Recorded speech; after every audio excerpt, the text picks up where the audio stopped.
going to all the film festivals. Come home, Roman. Come home, Roman. Craig, we can't. Jason, do you want to read your statement? If you tell him we you can't, he's going to do it. We can't start the Memento Mori episode about Rob Reiner. Rob Reiner loved jokes. Are you crazy? Rob loved to laugh. He is a comedian. He loved to laugh, and he would have loved that joke. He thinks it's sacrilegious to say that. It's unorthodox. It's obtuse. And he would have loved it because I'm the fat one, and he would have appreciated the fact that I'm still out here trying, even though I shouldn't be on television like him. He was a bald one. He was one of the bald ones on TV on All in the Family. Bald ones? The bald ones, yes. Right, like Rob didn't go on TV. He loaded that pistol. Right. But his jokes were handsome when he couldn't be. His jokes were handsome when he couldn't be. That's right. Right. I want to start this episode like we typically do. Before I get into the nitty gritty, I want to ask you guys what relationship you guys have with Rob Reiner as a director. I mean, his movies. Obviously. I used to blow Rob Reiner after golf. We golfed in LA, and I was so enamored by him. The relationship I had was as a stalker, and then the police had me arrested, and I had to be extradited to a different county. But it's California, so they kind of move you around like a parish priest. So it was fine. We're still assuming that Rob Reiner would appreciate this this line of listen. You grow. I'll tell you what. No, I never met Rob Reiner, but you watch All in the Family. You learn about Carl Reiner, his father, and his relationship to Mel Brooks, and that whole little beautiful the Ben Stillers of the world. They all come from that family tree. And I think you have to look at it like Bob Einstein, who is Richard Dreyfuss in that group too. But the dude from Super Dave Osborne, his name is Bob Einstein. He's in the Reiner family too. Oh well, Dreyfuss isn't in the family, but he went to UCLA with Rob Reiner. Like they went. I'm just talking about blood. That blood in that little group is nuts. The amount of talent that came out of that I want to call it the Mel Brooks family tree. The Reiners. And, I know, just very close.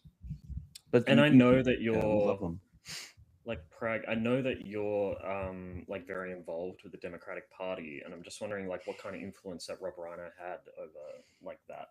Oh, he's a massive fundraiser, and there was a lot of talk about him running for governor in the fucking 90s.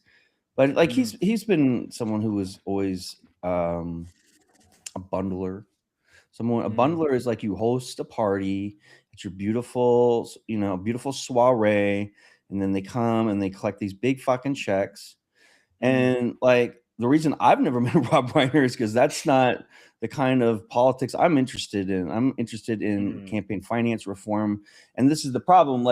Most of the people I fuck with can't write a check for $200, let alone $10,000. And so what does it do? It totally, one of the examples it can do intra liberalism is the real estate agents who run California. So you have an intra factional dispute between the left, and how that comes is through the real estate agents can write an $80,000 direct mail check every week. If you have 5 city council candidates, they're all Democrats, but whoever goes with the real estate agent. So what does that do? It keeps the rents high. It keeps inventory low because they want prices high. So when they sell, they make a commission. So why do we have a housing crisis in California? It's in part doing campaign finance reform. Oh, well, that's all really interesting. A lot. Honey, don't ask.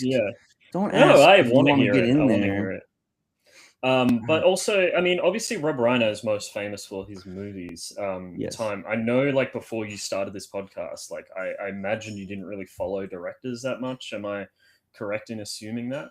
Did you know that Rob Reiner directed The Princess Bride and Stand By Me? Before I get into answer that question, as everyone knows, long time listeners of the podcast know I am quite the shit stirrer. So I looked up if Rob Reiner signed the Polanski papers. Oh, good. As I called them. He didn't, but it did pull up an article on the Huffington Post titled "Why I Defend Polanski More Than Ever." So that was cool to see. Was it written by? Oh, he did? No. It was someone else. I just saw it. It was just hilarious to me. Somebody else wrote it. Okay. I was gonna say. I was shocked at the title. Interesting. Oh, okay. So that had nothing to do with Rob Reiner. No. No. As far as following directors, I think the only directors that were if I would hear their names, I would say, oh, I'm gonna go see their movies, would be what's his name? Wes Anderson. Yeah, Garfield. And then Edgar Wright. Yeah. And that's Scott Pilgrim. Yes, and then Nolan. Cool. Like Christopher Nolan movies were interesting, and I would go see it if it looked interesting. But he made that war movie, and I didn't really care because I don't like war type stuff. So I just right. No, fair enough. That's is actually that my favorite. Is that Dunkirk? Dunkirk, yeah. That's actually my favorite Nolan movie. It took me forever to watch Tenet, and then I saw it, and it was oh my god, Tenet, bizarre. It was crazy. Memento. That movie's nuts. It's good, but kind of crazy. It's good, but like, I don't know why exactly. And then like Gore Verbinski obviously makes bangers. So yeah. Zack Snyder, I know you're a big fan of him. I know you think he makes incredible. Zack Snyder. For a while I was super invested in J.J. Abrams. Oh yeah. He's got they've announced he's got a new movie coming out this year. Let's Play. Yeah. But but the Rob Reiner wasn't on your radar. I guess you had seen his movies, but I've only the only one I've seen when I was looking at this list here, as far as directing, would have been The Princess Bride. I am aware of all the other ones. Like I'm aware of Stand By Me, When Harry Met Sally. I had seen popular parts of Spinal Tap here and there. But everything else I'm just like aware of, but I've never like actually. Can I ask you a quick question? Yes. Have you ever tasted a peach? We're not getting into that on this podcast. I'm asking. I just was wondering. Like, you haven't seen the movies, but have you tasted? No. Okay. No further questions. JC, what is your relationship? We rest your case, Your I think what's your relationship with peaches? I'm gonna go back to that, but I'm gonna table that for now. This is like Call Me by Your Name. Is that what we're going on about? Let the evidence show that there's a lot of experiences. Hold on. But so The Princess Bride is a movie that I hadn't seen when I was a little kid, but I'd seen a stage play of The Princess Bride, done by it was either my high school like theater production or it was the local theater production. They did the whole movie. That's awesome. It was fantastic, and there was little things that they changed because they got the shortest person in the cast to play the giant, and then at the start of the movie, they were like. They were like, just imagine that he's huge. Just imagine that he's a big hulky, but it's just I love that choice. You had a goated little director over there. Whoever was making choices over there was pretty cool, bro. It was very clever. And I was like, oh, I got to see the movie. And then the movie was even better. Like I watched the movie and I was like, this is like, it's one of my favorite childhood movies. And I put it in the same category as a lot of other childhood fantasy movies, like The Never-Ending Story and I'm trying to think Goonies. I'd never watched the Goonies as a kid, but I did watch it recently. I did enjoy it a lot. But I'm trying to think of there was another one that that it really like I put it that movie Dark Crystal, The Dark Crystal. Love that. Oh, and the other one with David Bowie, Labyrinth. Banger. Yeah. Banger. Won a lot of mommy dates to see those movies. All those movies I saw with my mom on a special gentleman date when I was 9. The Labyrinth was for you and your mom because I know she was vibing to the fucking everybody. Bowie.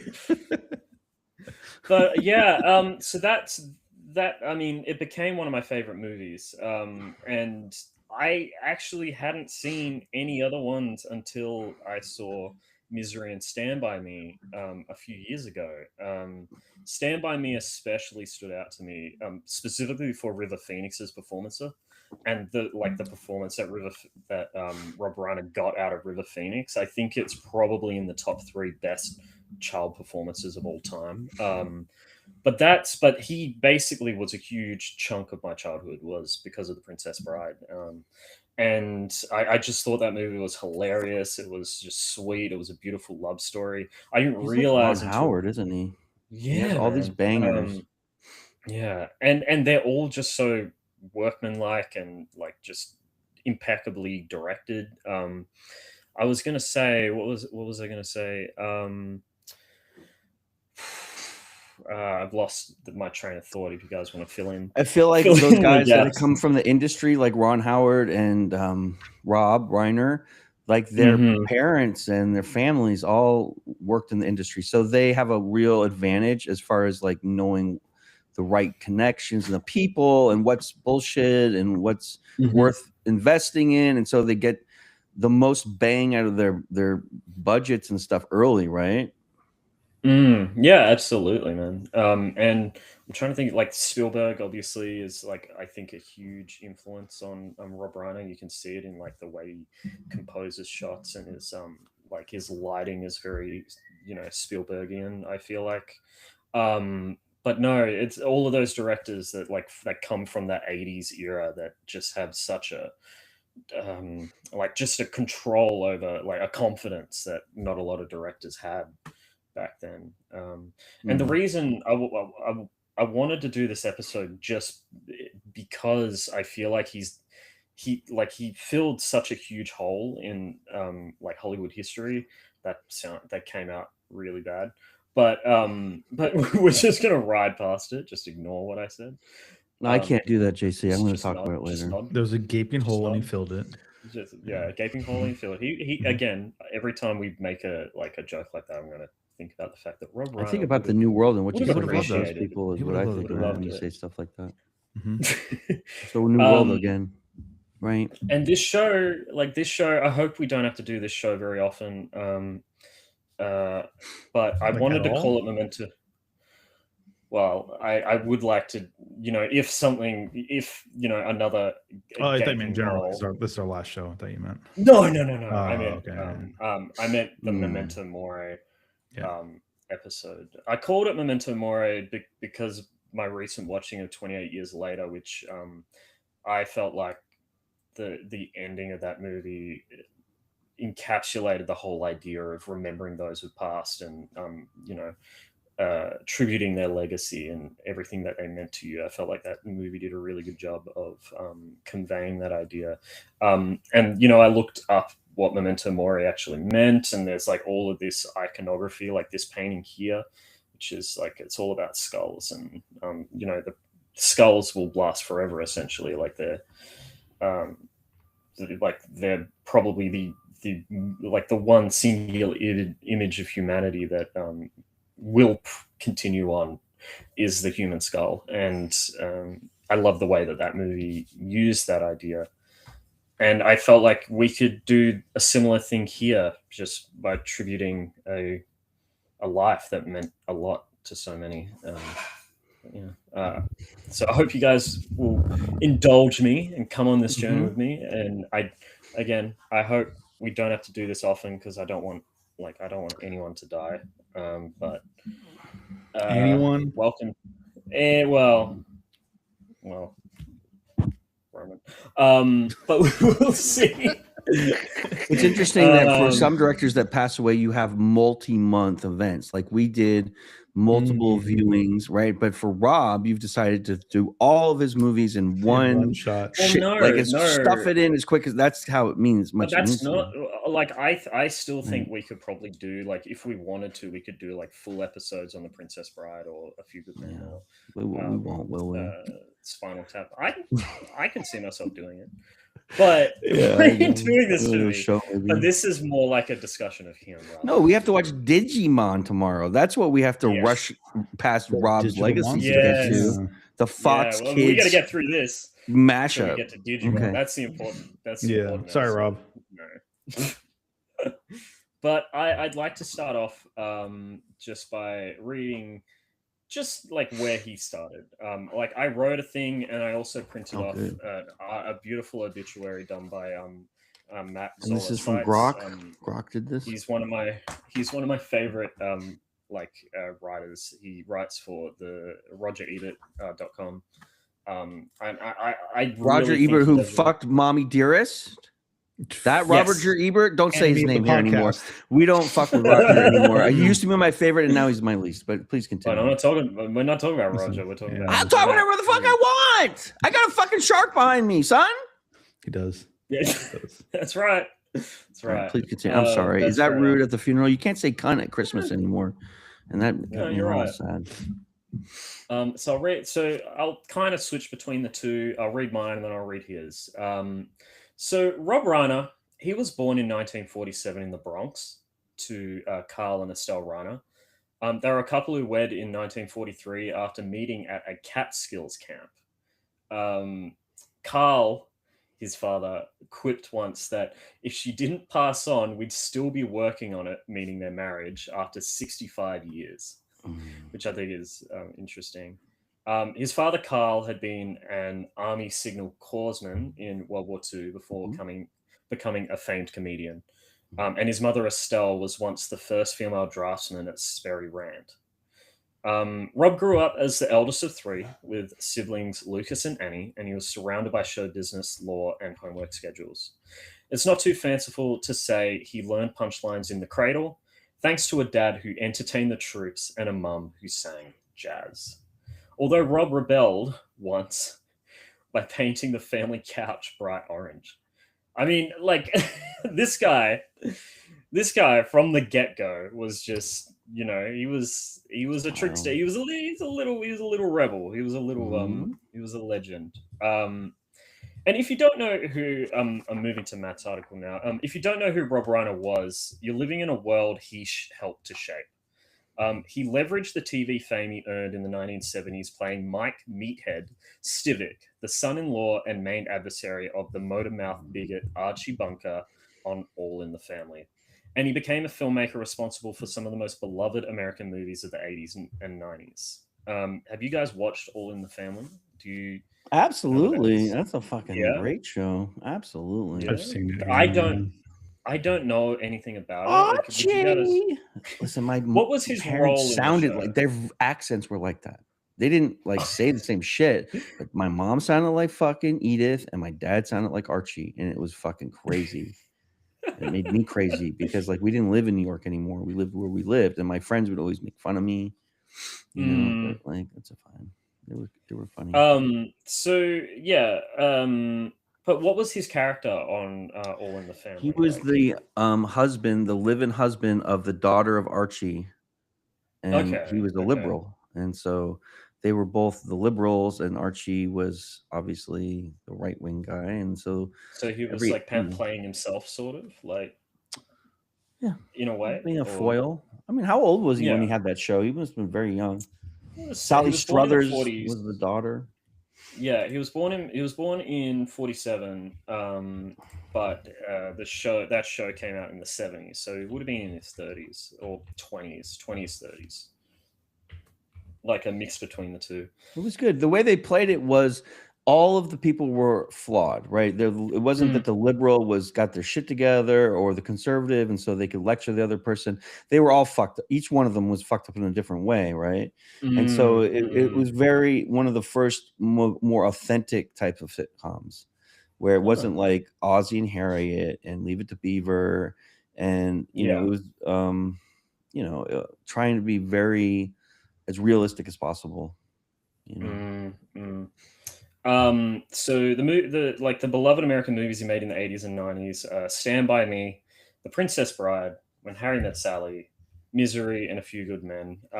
There's Matt leaves off This Is Spinal Tap, but he goes over it in the next paragraph. Reiner was one of a handful of directors who released 5 consecutive films widely regarded as classics, an achievement made even Reinerologists would add. Oh, what the hell? Hold on. Is this not? Oh, I see. Okay, it looks like it's been cut off by the. Reiner. It looks like it's been cut off by the story is free for a limited zone. Subscribe and enjoy uninterrupted access. Like the bottom of the paragraph. Is just Skull ate it. Yeah. Okay. Let me read it from here. JC, do you want to stop the show now and maybe we'll come back tomorrow? No. I'm sure because you're crashing out. Did you take your medicine? I've got the article up here. Okay, films widely regarded as classics, an achievement made even more impressive when you consider his genre agnosticism. He did coming of age, adventure comedy, romantic comedy, thriller, and courtroom drama. And Harry Met Sally is low rated. Is like that was a great, not low rated. I mean, disregarded low sometimes. Rated? Really? Because it's like a rom-com. I mean, people forget the Meg Ryan, Billy Crystal. And people seem to hate women. You know, it's obviously like people consider it like. Well, people always see the scene where she simulates the orgasm. There's the restaurant scene, so right? And then he's like, and Billy Crystal's like, oh, I always know when a woman is orgasming, right? And then she does the whole routine, and the waiter. And did you know the lady that says, "I'll have what she's having"? That's I believe that's Rob Reiner's mom. That's Estelle Reiner. That's just a great movie about relationships and like men and women, and it's just really smart romantic comedy. If you love romantic comedies, that's one of the goats.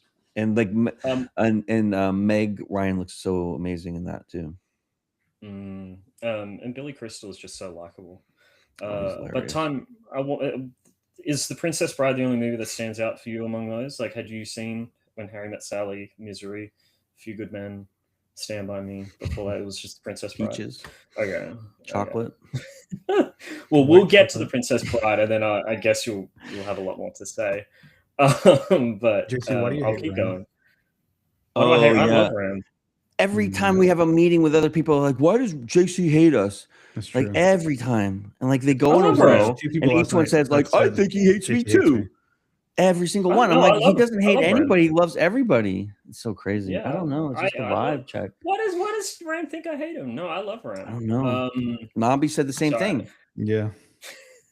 I'm like, what do you mean? Wait, Nombies. Well, they're all in chat right now, wondering why they don't like them. With Nombies, but no, I respect Nombies. Wait, what? Wait a minute. What that last little? No. We'll talk about it. We'll talk about it later. Okay. No. I love Nombies. I love Nombies. This was easy. I'm throwing you the ball to hit it out the park. There was a period of time where there was some weird stuff going on, but that's okay. I love Nombies. There was? Yes. Well, yes, but I'm out of here. It was a whole thing. Right. Good night, everybody. Sorry, Rob. Oh my god! I mean, I'm just trying to tee him up and say, "Listen, here's an easy one," and now it's worse. And now poor Nami's is going to DM me. Dude, it's so like, what did I do? Stop. Let's just continue this trying. episode. Oh my god! I didn't even say anything bad. Please read paragraph 4. All you had to say was, "I love Nombies." That's it. Stop. It wasn't bad. I didn't say anything bad. Okay. But no, I was more thinking, why would he think that? And I was like, oh, yeah. Why would he think that? Why? But no, I love Nombies. I don't have an issue with him at all. You left. Anyway, his turn as Meathead won him 2 Emmys and solidified his everyman persona. But by the 1980s, he was itching to jump into the director's chair, and he did so with his debut. This is his debut film, the audacious indie mockumentary This Is Spinal Tap from 1984, about a hapless heavy metal band. Reiner co-wrote it with the cast: Christopher Guest, Michael McKean, Harry Shearer, and he famously let them improvise almost all the dialogue. Right? They even played their own instruments and came up with their own songs. It was shot in roughly 5 weeks in 1983, produced over 100 hours of film. And there's a legend, I don't know if it's true, but there's a legend that he screened a 4.5-hour cut of this movie. The movie, like the theatrical release movie, is only 82 minutes long. But that's crazy, right? That they had that much footage. Improv legend. I'd love to see it. I'd love to see it. I'm surprised they never released it, or a longer version. I mean, I love Michael McKean. He was fantastic in Better Call Saul as Chuck. Yeah. And he's also really good in the movie Clue. He has one of the best Christopher final Guest lines is like of all time. one of the great improv yes guys, right? And so like I feel like he helped a lot in this movie, but Well, also like Harry Shearer is from Simpsons now, and like all these guys are like they have long careers from this. I feel like if you think of improv, I think you automatically go to Christopher Guest. Because all the movies he's made, or Robin Williams. Or it's like Christopher Guest, Robin Williams. Well, Robin Williams didn't improv with people as much as he just did his fucking thing. Yeah, like he just like went and like it's not the same thing. So as a kid, I thought Robin Williams was a major, like, just a screen hog. He was not funny. He was boring at the time. He just stepped over everyone. Right. That's what I thought as a kid. As I got older, I'm like, this guy's a fucking genius. He's one of the smartest people of all time. As you get older, you just realize he was just throwing shit out there and like, just seeing what's stuck. And he was just addicted to cocaine too. Especially it helps. So he was it gets you through fucking going. And he was a gamer too. He was a gamer. He named his daughter Zelda. Named his daughter Zelda. Yeah, it's amazing. So I've got like the next paragraph of Matt's thing. He says Reinerologists would add this as Spinal Tap to that run. His 1984 featured debut that was largely improvised by Reiner co-stars, blah, blah, blah. It launched Guest into a career of mockumentary film and indirectly led to a sitcom subgenre presented by The Office, Parks and Recreation, Modern Family, and Abbott Elementary. That's the thing about Reiner. Are those improv, those? Are those? I thought those are scripted. Well, yeah. The Office are they though? I don't know. I honestly don't know how they make those, but I could see how they're in part. If you haven't seen Abbott Elementary, very good. It's good. I've seen some of it. Yeah. Very good. But it's more like it's crazy. I think they're more referring to the fact that they're like mockumentary style. Yeah. Oh, mockumentaries. Though I love the Jury Duty mockumentary that's on a weird streaming channel. I don't know if you've seen that. It's called Jury Duty, and is it's it the one really the one guy knows or whatever? It's funny. One guy knows. It was like everyone knows. Like there's one guy who's really on jury duty, and the rest of the courtroom are all like actors. Yeah. And so but it's really good. And like this is what it says. That's the thing about Reiner. He didn't just make movies. He solidified careers as a co-founder of Castle Rock Pictures, named for the town in Stand By Me, the setting for so many Stephen King stories. Reiner co-produced Whit Stillman's Barcelona, The Last Days of Disco, Richard Linklater's Before trilogy, Christopher Guest Waiting for Guffman, Best in Show, A Mighty Wind, Kenneth Branagh's uncut 4-hour Hamlet, more King adaptations, including The Shawshank Redemption and The Green Mile. The Shawshank Redemption is still the highest rated film on IMDb. Reiner's own films as director, written by industry heavyweights like Nora Ephron and William Goldman and Aaron Sorkin. William Goldman wrote The Princess Bride. Aaron Sorkin wrote A Few Good Men. Made catchphrases from seemingly innocuous lines like, I'll have what she's having, which his mum said, I'm your number one fan, you can't handle the truth, as you wish, and these go to 11. Like, just so much came from Rob Reiner, like, just like pop culture wise. And yeah, I want to ask you guys what you felt about This Is Spinal Tap. Like, this was your first time watching it, right? Yeah. How did you feel like watching it? I don't think it holds up. Oh, really? Yeah. Interesting. I think I made the mistake of like watching it as like thinking of kind of like in the current day, thinking of like what comedy and like what mockumentary is. And it's evolved so much past that. Obviously this is like, laying the foundation of it.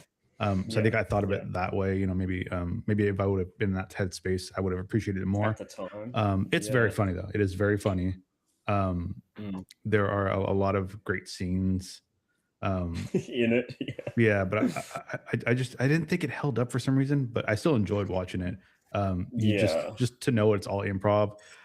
There's just so many scenes where they're just like talking and like laughing, like they're doing like the interview part. And he's like laughing, but it's like it's like so in character that he would laugh, you know. And like some of the stuff is just like bizarre, like the tangents they go on, but it's like funny and it moves the thing. It's like even those tangents, they're moving the plot. It's not like stuck in the mud. And then I had read about the movie later that even though it's like a completely made up movie, that a lot of it's all improv, obviously, that a lot of like bands at the time thought that these stories were ripped from them. Like I think Steven Tyler got mad because he said he had experienced getting lost trying to get to the stage in the background, and he thought that was a direct like story ripped from him. At him. Yeah. That's so good. Well, the cocoon that won't open, you know, there's like that scene where the thing that's from fucking the Lamb Lies Down on Broadway tour that Genesis went on before Peter Gabriel left the band, because they had this crazy set, and he had so many rubber latex costumes that nobody could fucking understand what he was singing. So when they re-released like the live version of that album, they had to overdub everything. So like a lot of all those stories are like taken from, like, there's so many fucking funny, like the Stonehenge scene. Where the stones are smaller than the light, and like, you know, it's just like one funny thing after another. The Stonehenge scene specifically, I'm glad you mentioned that, because again, a lot of these things are like in pop culture that you know of, and they're in the zeitgeist or whatever. So I had known about the Stonehenge scene, and you know the little people dancing around it, whatever, and how funny it was. But I had never like seen the actual full scene, so I knew it was coming. I'm like, okay, cool, it's gonna be funny, whatever, blah blah blah. But what made it funnier to me is watching the actual scene and then seeing him draw it. And in my head, I'm thinking, oh, he just goes, it's this tall because it's on the napkin. But no, he wrote 3 and then like feet or inches or feet instead of feet. And that was the visual joke is so funny. It's just a napkin, like right? That way, It's clever the way they just like lay things out, and like I like the drummers. They have to keep finding new drummers because the drummers die, and it's just like everyone gets the jokes that follows, you know, rock and roll at that time period, because you know it's like the classic stories and stuff. You know, it's just an amazing movie. It's just crazy how talented they are, and as far as also musically, like that's not a bad album. Really good. Solid. And like I just saw the third, I think it's the third Spinal Tap movie that came out recently, and I think that's one of the last movies. Oh, there's only 2. I wasn't sure if there's 2 or 3. It was not bad. As well. I laughed. There was a lot of funny stuff in it, and maybe that's the upgrade. That's the update that it needed to make it more. You know, was sadly Rob Reiner's last movie. So it's a cozy. Spinal Tap was just a cozy movie for me. Like that's the kind of movie, that's my Tron, right? That's a movie you can put on where I'm not going to get, and you know, I'm just going to enjoy it because even though I know all the lines, I'm just going to like look at Nigel Tufnell's part and like watch him for that scene. Or, like, you know, obviously, like like me who likes to improv so much, like obviously I've seen that movie millions of times. I feel like, you know. And, you know, I want to ask, do you feel like you could have watched another 3.5 hours of it, or 3 hours of it? I can. They should just upload it to a website and let everyone, like, now that he's passed away, just like 4 hours, and just people can take parts of it and remake it and make new things out of it. And, you know, but obviously the studio owns it. And so they're probably going to come out with the box set or whatever. And, but like, why hold all that stuff? I'm sure there's funny stuff in there, or make a super cut, make another hour or something. But maybe it wasn't good enough. You know, who knows? Yeah, it kind of reminds me of when you know, the Jackass movies comes out, and then afterwards they release those 2.5 unrated. Oh yeah, that are like the stuff they did, and they're not as funny as the original. So I wonder if that would have been the case. But I do want to ask you, Tom, did you watch Popstar Never Stop? Stopping. I love that movie. Oh my god, I love that movie. Tony. I mean, we were laughing about that last week. Gay rights, you're gay. The gay rights song. I'm not gay, but if I was, I would want equal rights. It's so all good. The yes men and stuff is hilarious too. They won't tell him he sucks. Yeah, I feel like this movie laid the ground. Yeah, absolutely. For that movie. Oh, sure. Every movie that's a fucking mockumentary. Like this was a very important as well. You can see. Yes, this was a. I want to say progenitor, but it was progenitor. Progenitor. I can't wait in 10 years when we look in at least the Urban Dictionary, progenitor is going to be in there. Progenitor's on We there. did it. Progenitor's on there. Yeah, we did it. I swear there's a word that sounds like that you're there is of, there was a moment of like, I think it feels like it's a trope now, especially like when there's like musical parts in movies. But I think it had a lot of sincerity, and I don't know if it got to you guys in this movie. It brought a little tear to my eye. But at the end, when what's the name of the main guy, the blonde guy? Michael McKean. Oh, you mean the character? In the character, yeah. No, I'm sorry. It was Christopher Guest's character. I'm sorry. Oh, was that Nigel? Was that Nigel or no? Yeah, that's okay. Tough now. When he had left the band or whatever, and then at the end when they're doing the show, and he's sitting there and he's watching it, and they're all rocking out this and whatever, and he tells me, he goes, "Hey, come on." That's like a thing, like in some movies that have bands and stuff like that, and they just come on, and it's just so like out of place. But I think it's a trope now because of that. But there was a part of me that when that happened, I did like get a little teary-eyed because it was just like, hey, this isn't the band. It's not real. It's complete yeah. when you're here, and like that really kind of got to me. And I was like, oof. Oh, I don't know if I can finish the movie. Luckily, it was the end. Yeah. I mean, this movie is a nice, quick in and out movie. It's like 82. Is it? They do more of that. Is it? Oh, yeah. It's all about the relationship between them, and like they have. I'm not going to spoil it, but it's worth a watch.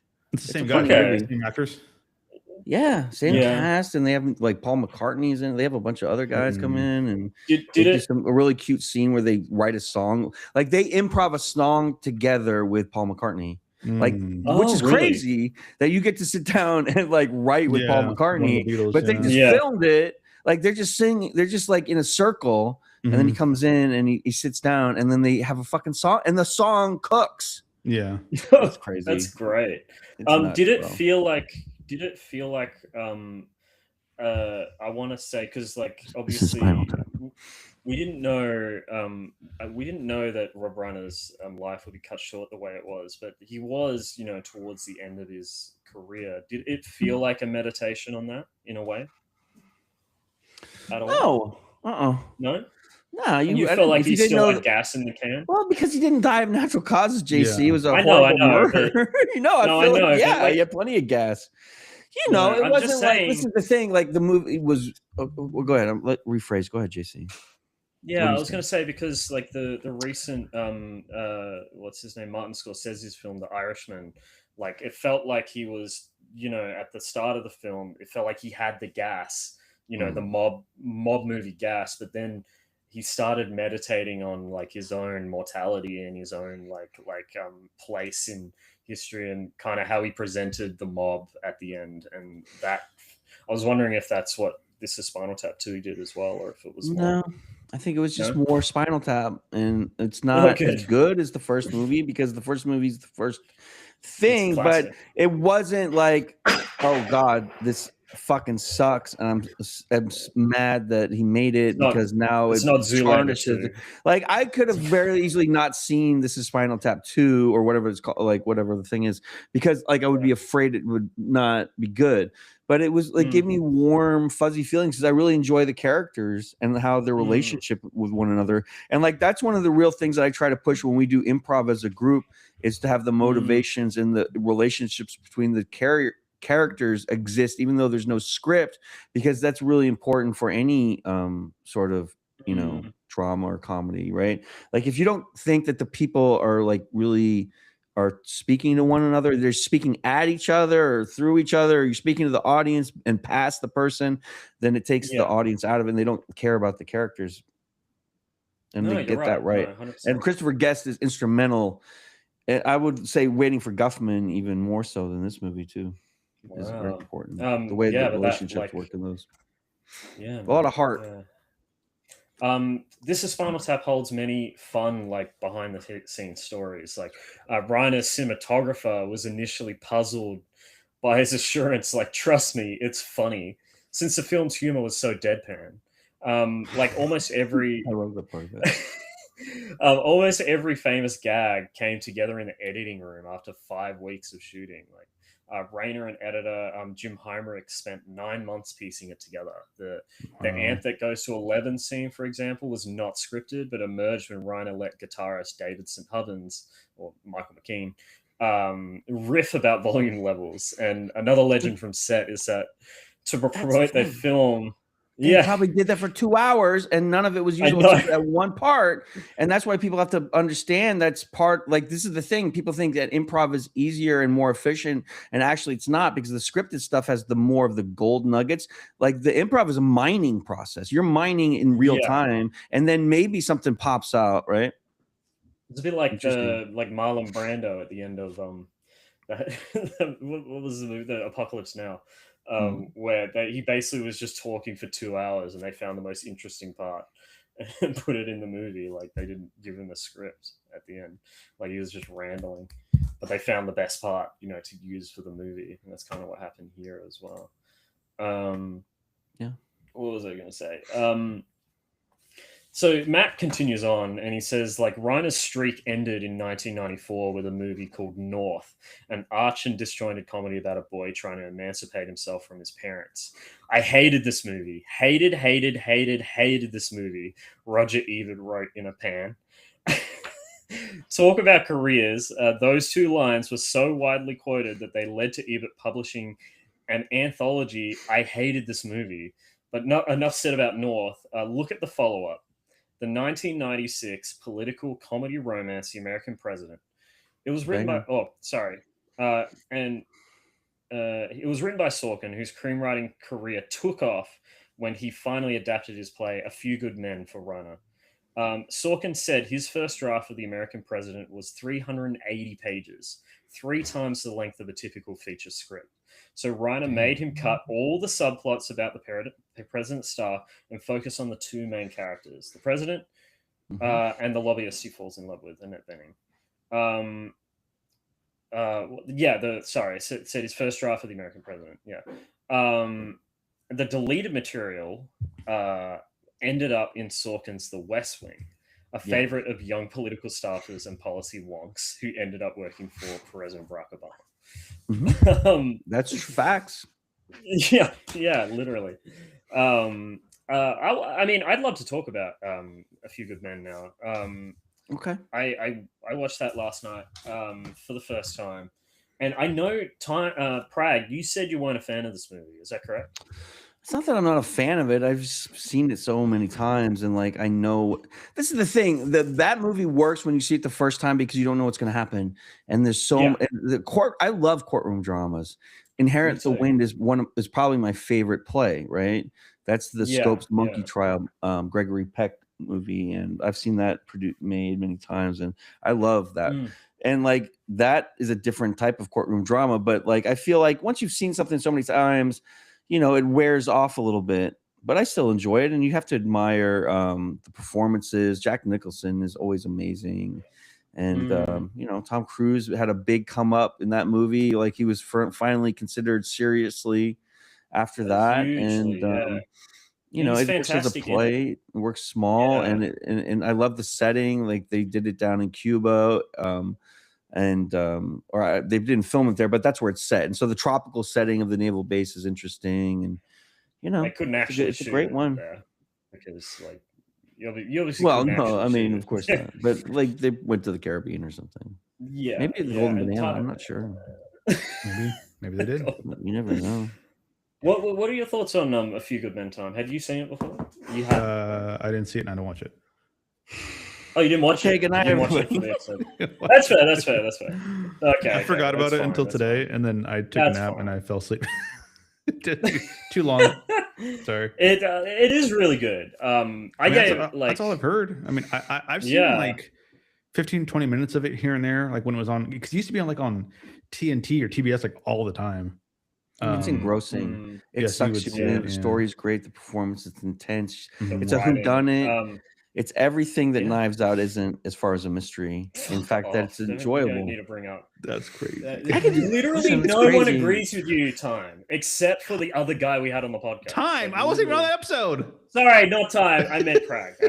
So for the record, I meant Prague. 66% of the He's not wrong. reviewers didn't like the movie, and JC's the one. And you see what he did? How he gaslit me? Because he was the minority, and he's like, nobody likes that. On that They episode. do like the movie. You're the minority, even though I'm the minority. Everyone loves the Knives Out movies. It's like it's No one on that show. universally No one on beloved that show. trilogy. Well, maybe It's you know why? literally Because people can't handle the heat when I'm willing to stand and deliver and say what I think, and people are like, oh well, people really He like can't that. And if handle I the don't truth. like it, He can't yeah, handle if the I don't truth, like it, you they're not know? gonna like me.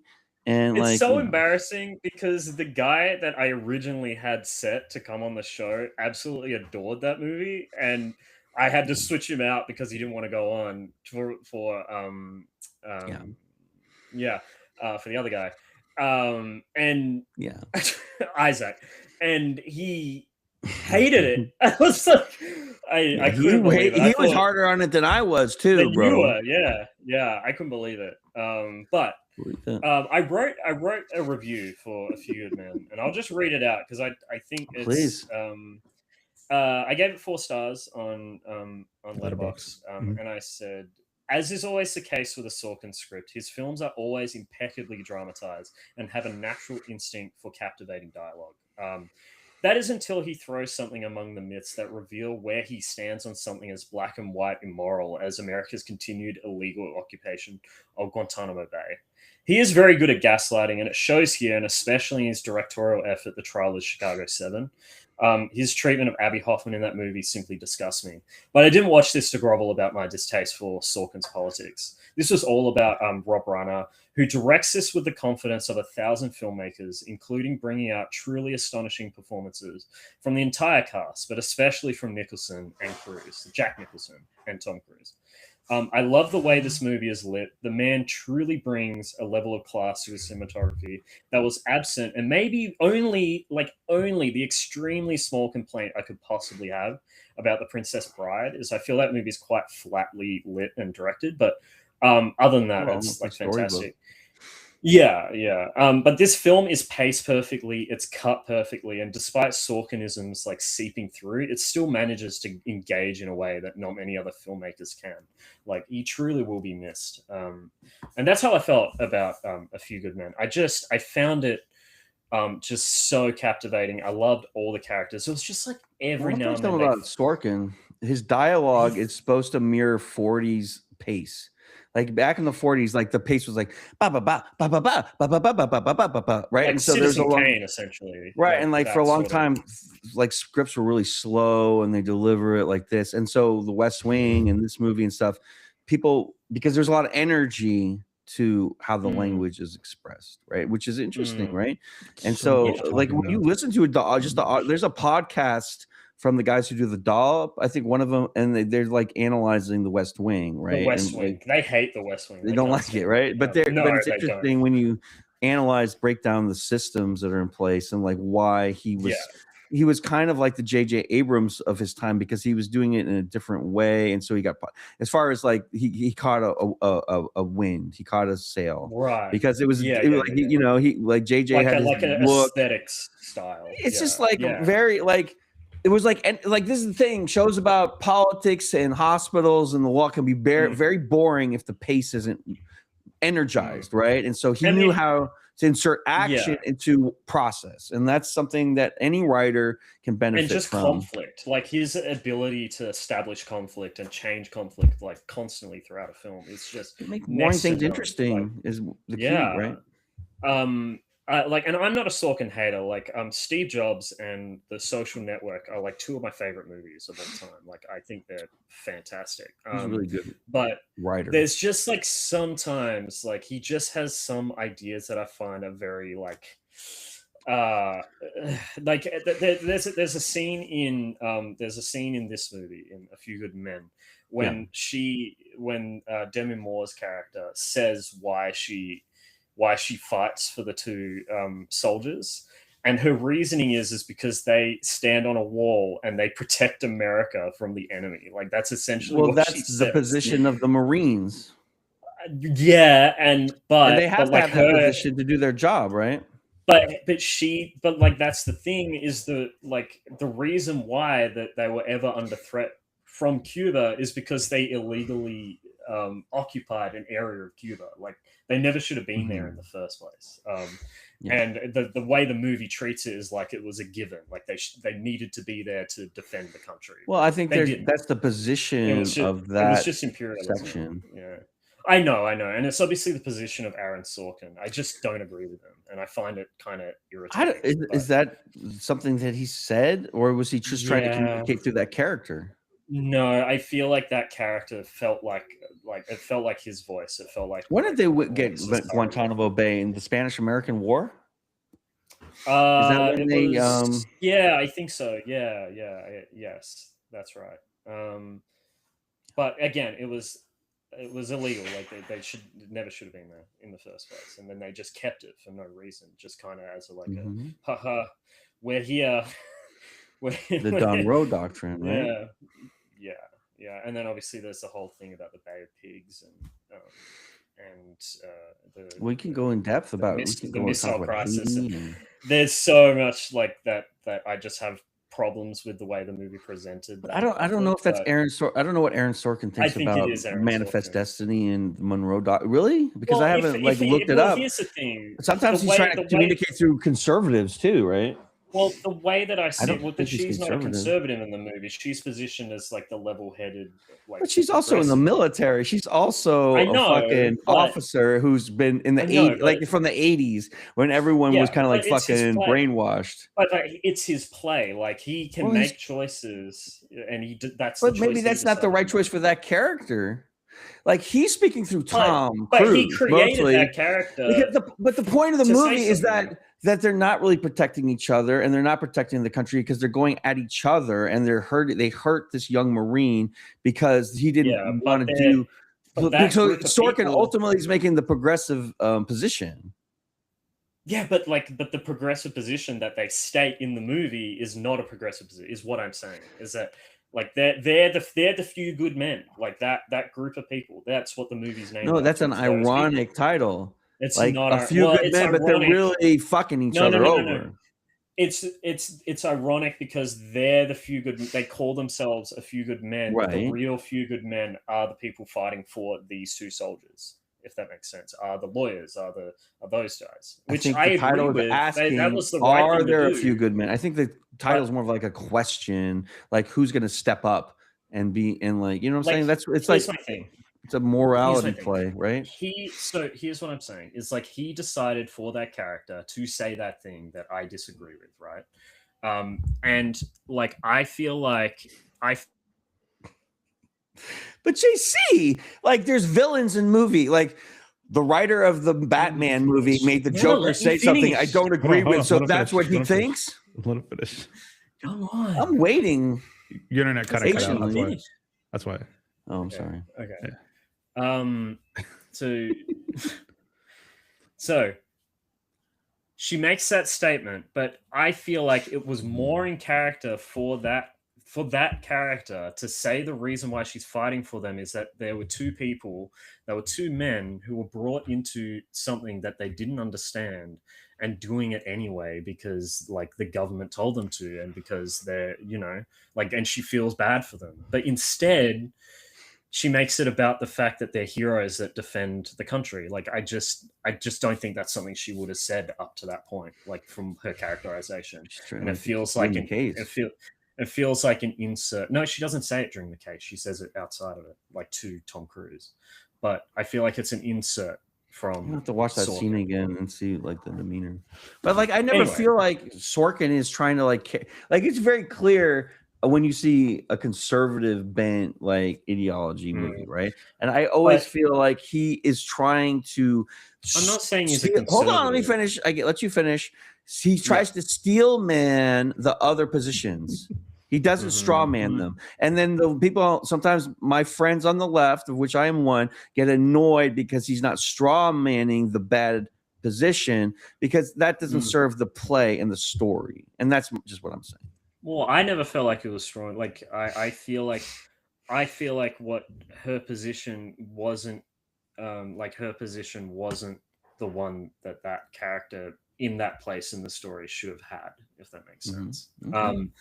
And it feels like his personal ideology coming through, and it's especially the case in the trial of the Chicago 7. Like, if you know anything about Abby Hoffman, like he was the most anti-establishment, anti-lawyer,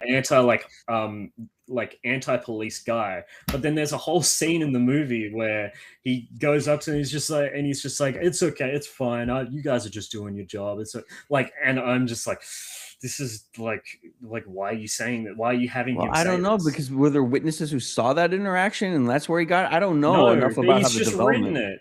That's what I'm saying. I could see someone like Abby Hoffman being. He would never say that. He would never say that in a million years. If you read his biography, like, that's just not something he would ever say. And it's like it's a director and writer's own point of view coming through. You see what I mean? Do you get what I'm saying? That's what this movie feels like. Oh, because I have to find out whether that scene was taken from a witness who saw him interact like that. I'm telling you, it wasn't. It's a fabrication. I have to see the scene, JC. It's not, and I haven't seen that movie in a long time. That's the problem. And A Few Good Men isn't like it's a fiction. But again, we're going on a long argument about a small issue I had about a movie that I think is fantastic, right? Right. I don't want to go on. This is about Rob Reiner. I don't want to go on a tangent about Aaron Sorkin. I just want to cut that little thing out. Okay. But I think the way that the performance, especially the performance that he got out of Jack Nicholson in that movie, that completely just sullen, reserved, that guy is. Right till the end, until he broke him. Breaks. Yeah, it's very much like Michael McKean in that scene, Better Call Saul. You know, the famous one where he says, "I'm not crazy." He defecated through a song. Anyway, it's very much like that. And yeah, it's fantastic. Just a great movie. Yeah, I mean, it's a great courtroom drama, and I'm always a fan of like the special subgenre of drama is not just a mystery, but a mystery that happens in the context of a case. There's a great HBO show I talk about, a miniseries called The Night Of, that I recommend, with John Turturro. Oh yeah. It's a wonderful courtroom drama. I really enjoy those type of procedurals. Like a police procedural. Is that what procedural? Yeah. Procedural? Procedural. What am I saying? Procedural? Is that like one of the Lord of the Rings cities? Procedural. Remember when they went to Procedural and got the chalice? That was dope. Yeah. Galadriel was there with fire. Yeah. And there's another really good one that I really like called Anatomy of a Fall that came out recently. There's so many. Really good as well. But and here's the thing, there's a lot that he cut. Like I said, it was a 300-page script that the rest ended up getting used. Are we talking about the American presidency, or are we talking about American presidency? I think he wrote the script. I feel like the American president script was ended up being broken into different movies that ended up being A Few Good Men. I mean, that's for the Aaron Sorkin testimonial. Yeah. You know. But Reiner himself, like Rob Reiner, he was a high-profile progressive political activist. He helped legalize same-sex marriage. He destigmatized drug addiction, and he taxed tobacco products in California. The latter arguably kicked off the final push to ban indoor smoking throughout the country, while simultaneously funding early childhood programs in the state of California. The marriage equality campaign started in 2008 when California voters banned same-sex marriage, inspiring Reiner to build a coalition called the American Foundation for Equal Rights, which gave financial and legal support to same-sex couples who had sued over the ban. The lawsuits resolved in 2010 U.S. District Court decision declaring Proposition 8 unconstitutional. That set off a chain of social and legal arguments that led to the 2015 Supreme Court decision Obergefell versus Hodges, which held that the right to marry was covered by the 14th Amendment to the U.S. Constitution and could not be abridged or denied license by the government. A lot of Hollywood political advocacy is about jumping on a train that's already moving and doing a little bit to help. That's a quote from one of Reiner's colleagues who told Politico, Rob created his own trains, and through old school politicking, he got others to jump on. Yeah. No, he knew technically what he was doing.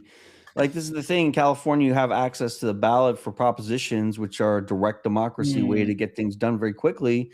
But there's the catch. It's very expensive. You got to get a lot of signatures, and nobody's doing that without professional signature gatherers because it's millions. And so what happens is now it becomes an industry, and that's why the proposition they'll have the propositions that they want, and then they'll have the mirror image of it, which undoes what the intent of the proposition is, but it'll be worded in a way that it seems like it's trying to do, all this bullshit, right? So I'm not the proposition system can be good, but can also be really shitty, But he understood, coalition building, and he articulated public policy very well, and he understood the details of things and how he didn't just advocate for a law, he advocated for how to pass it, and he understood how it works, and he was very effective. Absolutely. Anti-war, very important during the Iraq War to oppose that as well. I was going to bring this up. Well, it comes up in the next paragraph. Reiner's public-facing support of progressive causes made him a bogeyman of the American right and landed him on the sorts of enemies lists that Archie Bunker might have penned had he lived long enough to become a Fox News junkie. In 2002, Reiner was pressured to run for governor of California on the Democratic ticket and unseat Arnold Schwarzenegger, a Republican, and Reiner declined. He visited Tallahassee, Florida, to help count ballots in the disputed 2000 presidential election, which was 100% stolen, by the way, and spoke to elementary schoolers about what the crisis could mean for the country. And he opposed the invasion of Iraq and later directed and co-starred in the political thriller Shock and Awe, which declared the war a product of government lies endorsed by a compliant media, campaigned for Howard Dean in 2004, and he hosted fundraisers for Hillary Clinton in 2008. That's a little bit of an L, but she was the only candidate. So what was I going to say? Yeah, so that position, being against the invasion of the Iraq War, I think is so respectable because that wasn't a mainstream position at the time. Even among Democrats, it was most Democrats opposed it.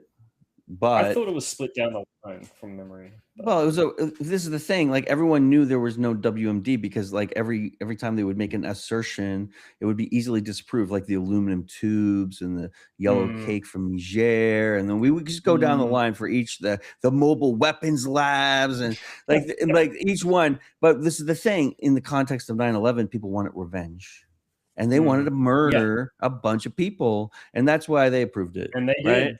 And saying there was only one congresswoman who opposed it, Barbara Lee from Oakland, California, who's a great hero, because what they did is what they do is an authorization for the utilization of military force. And that way we can say, oh, we just said you can do it, but you don't have to do it when everyone knows what we're going to do, right? Because you can see... Right. So also the Congress was very much different chemistry back then. There were conservative Democrats that don't exist anymore. People like Evan Bayh and people from the South, there were Southern Democrats that were, but pretty much, different. And so the whole chemistry was different. The Progressive Caucus had maybe 15 members. Now it has 87 members. So things have changed, and it's not that they've become more progressive, but things have moved further from the center. Yeah, right? I think like a centrifugal force.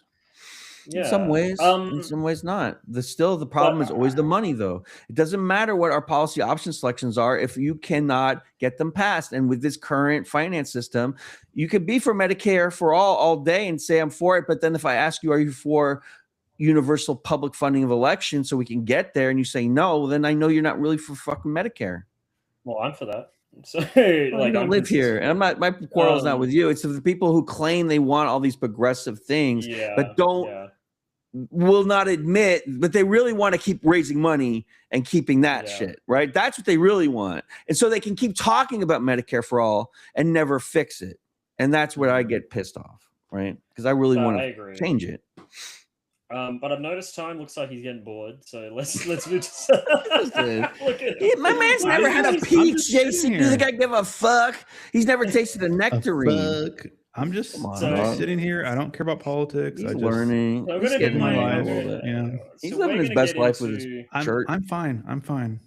I'm gonna get into probably his most famous film now, right? 1987. Reiner had long been obsessed with William Goldman's novel, *The Princess Bride*.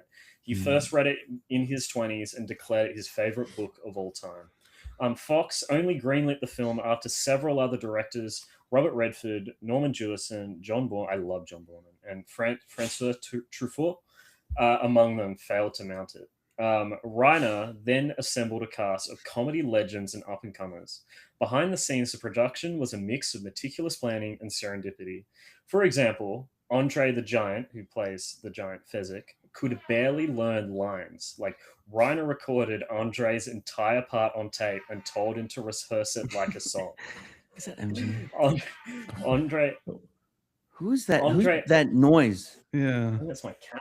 I think your cat. That's your cat? That's not mine. I thought for sure it was MJ. No. There's a Um, red light that shows that I'm on air, and MJ does not come here. Oh, good. That's Yeah. good. That's nice. What the hell? What is that? It's a kangaroo caught I in thought a he's fucking ripping off washing farts or machine. something. I think someone's. It's a like a hedge trimmer, I think, or something. Oh, Makes okay. sense. So Andre also Good had an dog. infamous. He could barely learn his lines, and he Mhm. also had an infamous love of cocktails. Reportedly, Yeah. Yeah. reportedly, he had 3 bottles of cognac and 2 bottles of wine, and it Good. only made him tipsy. What a legend. He joked that they had to lock him out of the minibar. Wallace Shawn, who plays Vizzini, was so brainy that on a day off he lectured at Oxford, but then on set he was petrified of being fired.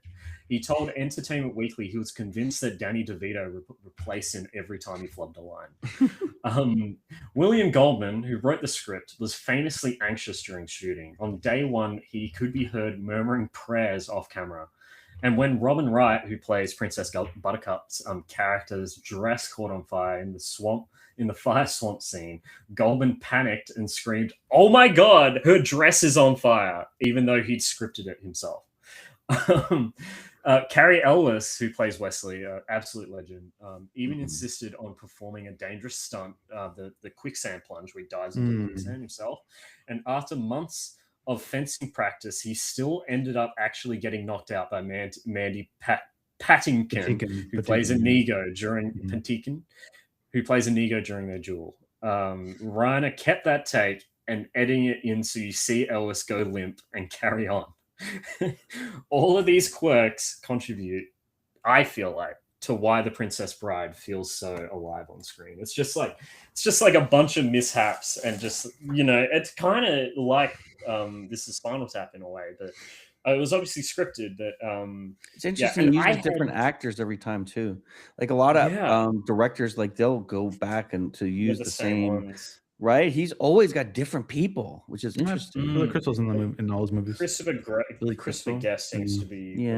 Christopher Guest. Oh, Christopher Guest. Yeah.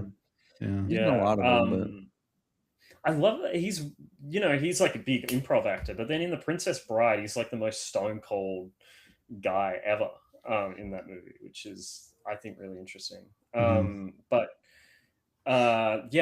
Time. Take it away. Say everything you want to say about The Princess Bride right now, please. I want to hear watch you it. talk. I watched Saw instead because I watched the most famous movie from every actor that was in this to make up for this movie. Yeah, and then I wrote a Polanski treatment of the script, a rewriting. Why I Roman defend wrote Polanski. Part 2. You think Roman's version. Saw is more famous than The Princess Bride?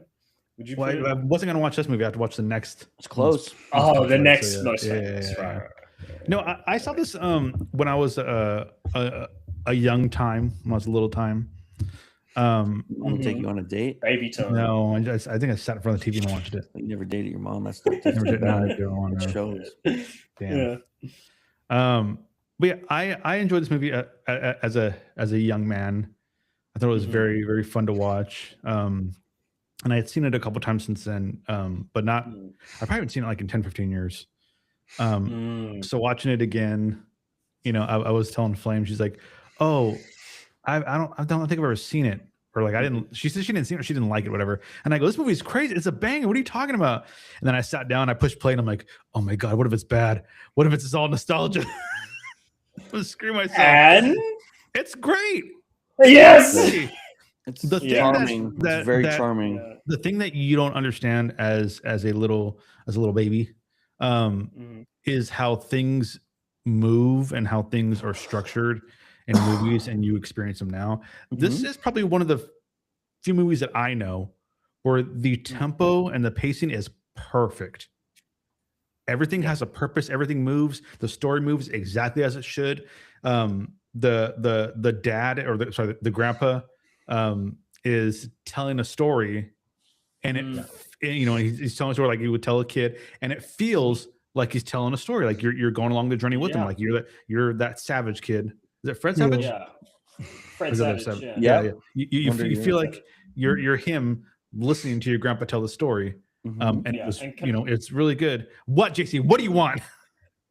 I want to quickly mention that whole framing device wasn't in the book. That was created by William Goldman for the movie. Oh, with the grandpa reading the story? Yeah. Oh, okay. Yeah, the original book it's basically it's a writer telling, like it's an author telling the audience the story, and he puts like little inserts in the outside, but like he was like, this isn't going to work for a movie, so instead he switched it to a grandpa son telling the story. But yeah, okay, continue on. Okay. And then Flame said she didn't. I don't know what she says anymore. I can't get everything wrong apparently, so whatever. But I like it, dog. She don't want it. Even when Fred Savage would like interrupt the story, and it would like it didn't feel like it was interrupted. It felt like it was just, hey, let me tell you something real quick, and then like you continue on. It didn't feel like it impacted the story. Felt like me, what I just did. Yeah, like that. What I just did. Yeah. I thought everyone in this movie was fantastic. I mean, Andre the Giant is a mess. He's great. And I know he's a wrestling, so I was like, he's just a huge hulking guy. He was very charming, very likable. I think I just love this movie.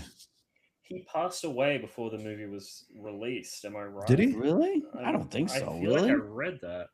Hold on. I saw a documentary. Yeah, no, you keep going. I'll look it up. I'll confirm that. Yeah, I enjoyed this movie more than I did as a kid, obviously, because you get older and you know more things, and to appreciate it as I don't want to say as a filmmaker, but like knowing the intricacies of making a film to a certain extent. I really enjoyed it. I didn't see anything. I don't have any negative opinions or anything to say bad about this movie. I think it's a fantastic movie from beginning to end. Yeah, I think it's just great. I love a movie that's a comedy that's hilarious, and there's no dirty comedy. It's all family, like approved, right? It takes a little bit more skill to do it like that, and it's so charming. A lot of physical comedy too, which you don't really see nowadays. Well, that's what you have to do if you're not going to say cunt. You can't say cunt at Christmas, on Christmas anymore. Everyone knows that. Yeah. The physical. What's the main guy's name again? Cary Elwes. Wesley. Wesley. Yeah. I just love the way that he was ragdolling around at the end, and just picking him up and moving. And sometimes Andre the Giant was like just throwing him around. And I was like, I'm pretty sure he like broke his back. It takes a lot of skill to do that. Like, just like appear limp. It's so hard. Yeah. And just like, and also keep up like the comedy chops, like there's a movie that performance. Yeah, there's a movie that performance reminded me a lot recently of, which was Upgrade. Have you seen Upgrade, the action movie? Basically what happens in that movie, it stars Logan Marshall Green. It's an action movie, but basically like a robot takes over his body and is able to like do all these like awesome moves that he can't do. So he had to do all of this action stuff while his head had to remain like natural, like as if he's not controlling his body, and he was doing all of this comedy stuff like while doing like all of this, but his face was like acting just like normal and like and also just hilarious. And that's kind of what Cary Elwes does in this. Like his face is obviously normal, but his body is limp, so he has to like express himself through his face. And he was so deadpan like most of the time too, which is good. Yeah. The in not in pain, the to the pain speech is like one of my favorite just monologues of all time. Like, to the pain. First I'll cut off your arms, and then I'll cut off your legs, and then I'll cut off your ears. Yeah. And like he keeps thinking, then you'll cut off my nose. He's like, no. Then I'm keeping your eyes open so you can stare at everyone who is staring at this limbless, earless thing that like it's just like. It was very Monty Python coded too, but like an Americanized version in some ways. You could tell that Rob Reiner really, because obviously in Spinal Tap, there's also references to that. The whole scene where like the battle of wits was just so over the top and like ridiculous. The iocane powder. I still make the iocane powder like from Australia. Like, I reference that all the time. Like the fact it's from Australia means I love how it was going on, like not too long, but it was going on for a while, and then he's like, "Are you finished?" And he's like, "Not even close." That was a really good Wallace Shawn impression, my friend. Yeah. Good job. Not even close. I can't do it as well. I might be selecting a Wallace Shawn movie for the podcast. Ooh.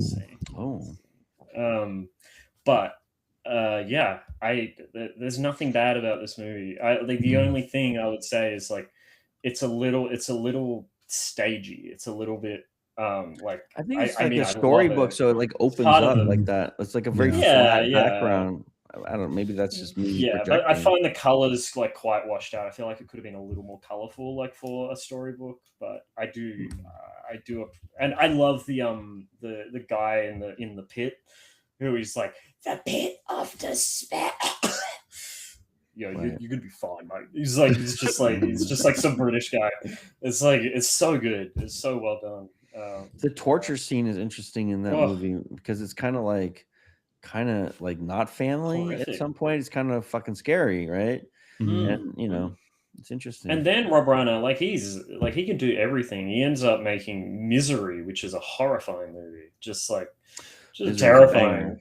Yeah, Misery is so good. He can do everything. He won an Academy Award for that, right? Yeah, man. Yeah. Did anyone get nominated for The Princess Bride? Was that?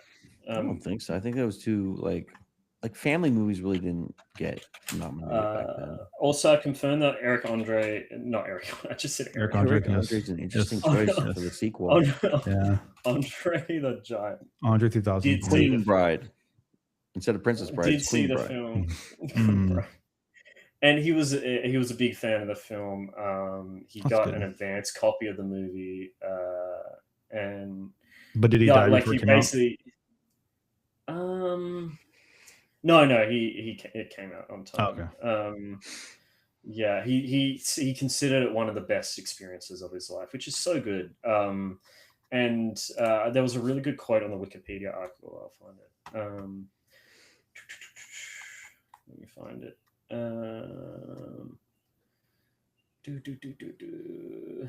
Where is it? Did you know that I can't find it.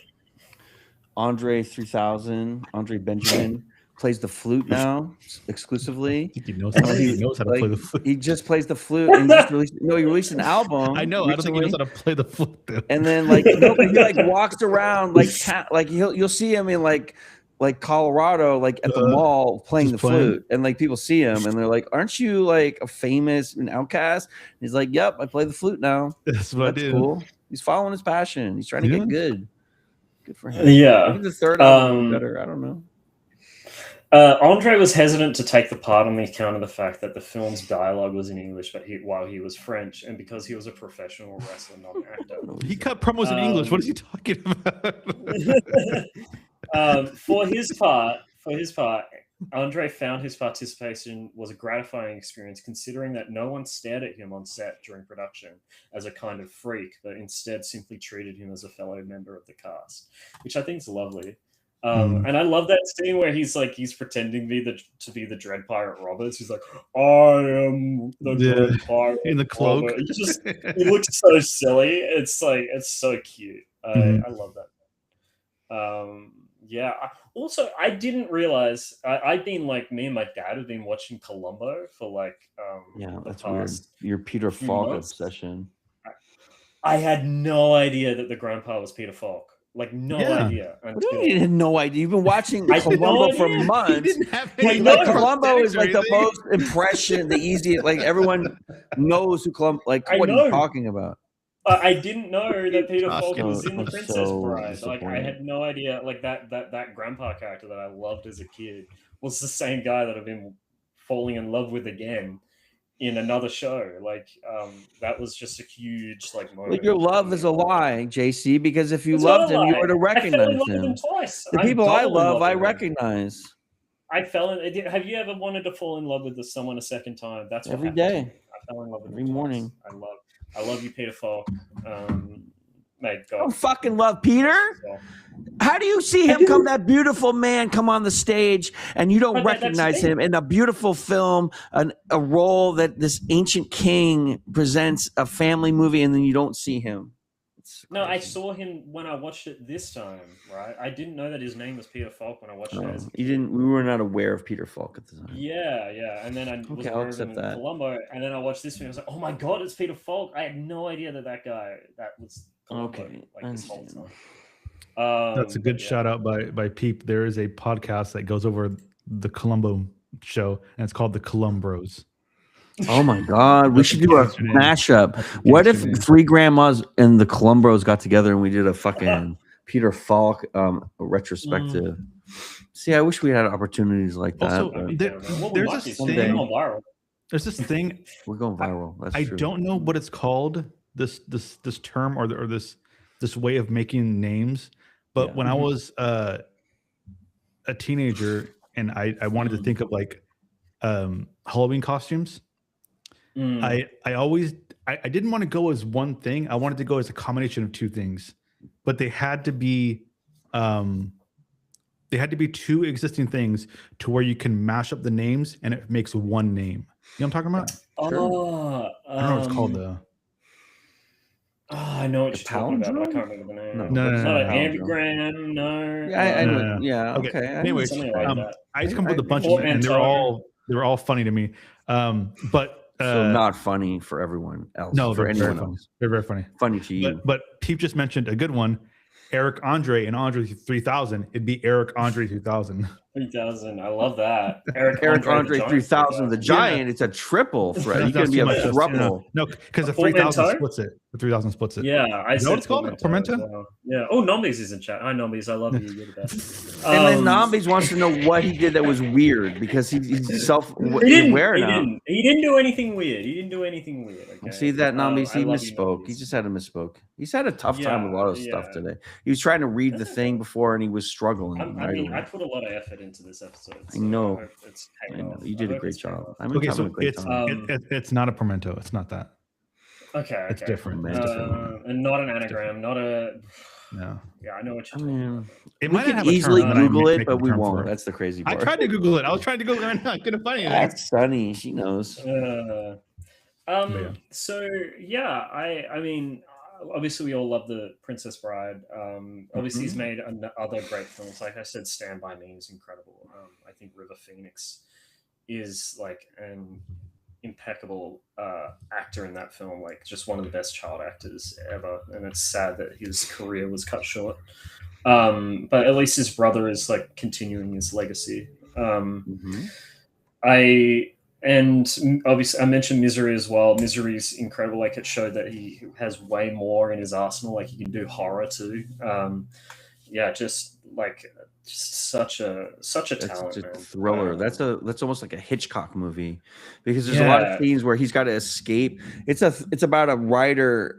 It's a Stephen King novel, and the writer gets in a car accident, and this crazy nurse saves him, but she's really controlling him through medication and pain manipulation because she wants him to finish writing this series of books, this romantic series, right?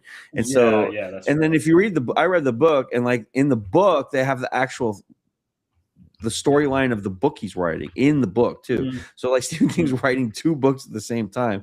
A lot of that shit I skipped, I swear to God, because it really was too much of a slog, but it was kind of but it's an amazing thriller because there's a lot of like, oh, she has to go get groceries, and so he's trying to get to the fucking medicine thing, to get the knife, to get to the phone, and like she has to do it slowly because it's such a masterful director. Like if you want to see great tension and release, it's a wonderful movie. I think that's one of. And that's the thing. He just like he's talented. Guy. He's just so talented.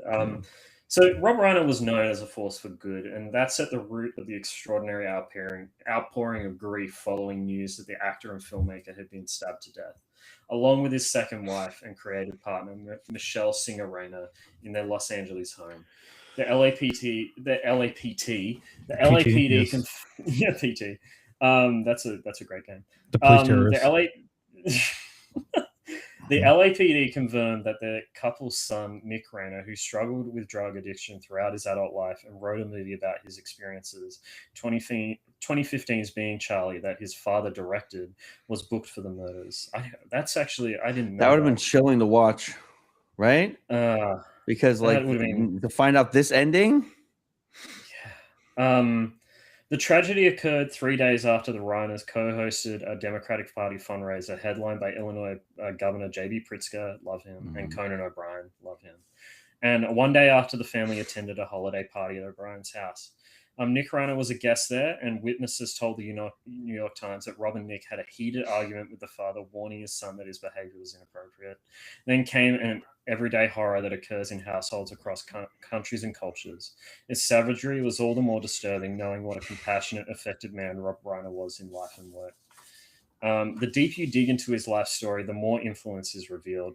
Some of it is accidental, but more seems to be the byproduct of specific choices. Of course, without Reiner, Stillman and Linklater probably don't make it into the art house pantheon. Branagh doesn't get to hold the record for the longest theatrically released Shakespeare film. John Sayles doesn't make one of his masterpieces, Lone Star. And the 4 young leads of Stand By Me, Corey Feldman, Jerry O'Connell, River Phoenix, and Will Wheaton, chart very different courses through the film industry. Everything I have is because of Rob Reiner, O'Connell said, Jerry O'Connell. Phoenix doesn't play the son of Harrison Ford in The Mosquito Coast, which was filmed 9 months after Stand By Me wrapped. And Ford doesn't recommend him to Steven Spielberg to play the young Indiana Jones in the franchise's 1989 installment, The Last Crusade. He was so good at that. Yeah. Wheaton likely doesn't end up on the bridge of the USS Enterprise as Wonderkind Wesley Crusher in the 1987 pilot of Star Trek: The Next Generation, which was shot 1 year after Stand By Me's release. Princess Bride actors Robin Wright and Carrie Elwes. Sorry, I need to go back to the article.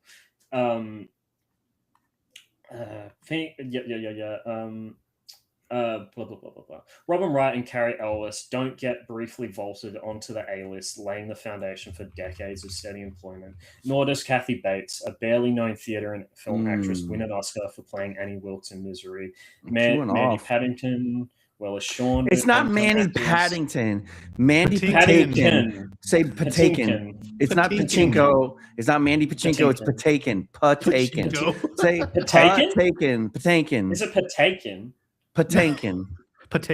Starring Liam Neeson. Patinkin. There you go. Mandy Patinkin and Wallace Shawn don't become actors who can't eat out without being asked for autographs and selfies. Reiner knew he was a significant figure. He didn't lack for nominations and awards or industry appreciation for the money he made for studios, and he knew his success was no accident. He was a Nepo baby after all, the son of singer-actor Estelle Reiner and writer-actor Carl Reiner, the creator of The Dick Van Dyke Show. Maybe that's why he didn't pull punches. Reiner was a persistent critic of President Donald Trump from the 2016 campaign for an MSNBC appearance 6 weeks ago, in which he said the American people need to be warned that their democracy is being taken from them. A day after Reiner's murder, a Trump social media post called him a tortured and struggling but once very talented movie director and comedy star. Can you put that up on the screen, Tom? Can you put that up? Oh shit! Yeah. Yeah. Can you put that up on the screen? Hold on. I might just make you full screen. Hold on, don't do it. Hold on, don't do it. Hold on. There we go. Yeah. Okay, I don't know how to do that. Hold on, give me what? Fill time. Fill time. I'll continue. Yeah, by having. Hold on. How do I just pick so that you're the one that's being shown? You just pin me, I think. There we go. Yeah. You can't say "Connect Christmas" anymore. And he held a tortured and struggling but once very talented movie director and comedy star. And why would somebody think to say that, Peep? Like, why would you even think to say that, let alone write it? Let alone if somebody's at their kitchen table, let alone the president of the United States has the time to be that fucking nasty. Yeah. And what the fuck is wrong with him? And why would I trust him to make any decisions about my beautiful country? It's insane. It's insane. His judgment is fucking whack. Yeah, and held him responsible for the murders due to the anger he caused others by having Trump derangement syndrome. He made it about himself. Even Trump's Republican colleagues have condemned the response. Oh, yeah, right. They'll condemn it, and then they'll do what he says for the next fucking 9 months. I'm so tired of that shit, too. Don't condemn it and then fucking carry water for the thing. I was watching the Ben Shapiro interview with Gavin Newsom on stream today, and the whole thing was like, "Hey, Gavin, I'm not a bad conservative. I say nice things, and I read books all the time, but I still want all the crazy things that the fucking crazy ones want, right? He wants to be thanked for being civil, right? When that used to be the baseline. You know? It's not enough. It's not enough. No, it's not enough, dog. It's not enough. It's like if I say please, can I take it? I think everyone's finished the tweets. I'm good. Stop now? Yeah, I think we're good. Yeah. When an artist goes out so abruptly in such a horrifying way, it inevitably affects how you experience their work. Rewatching bits and pieces of the director's filmography this week, the ongoing investigation in the killings of Reiner and his wife kept intruding.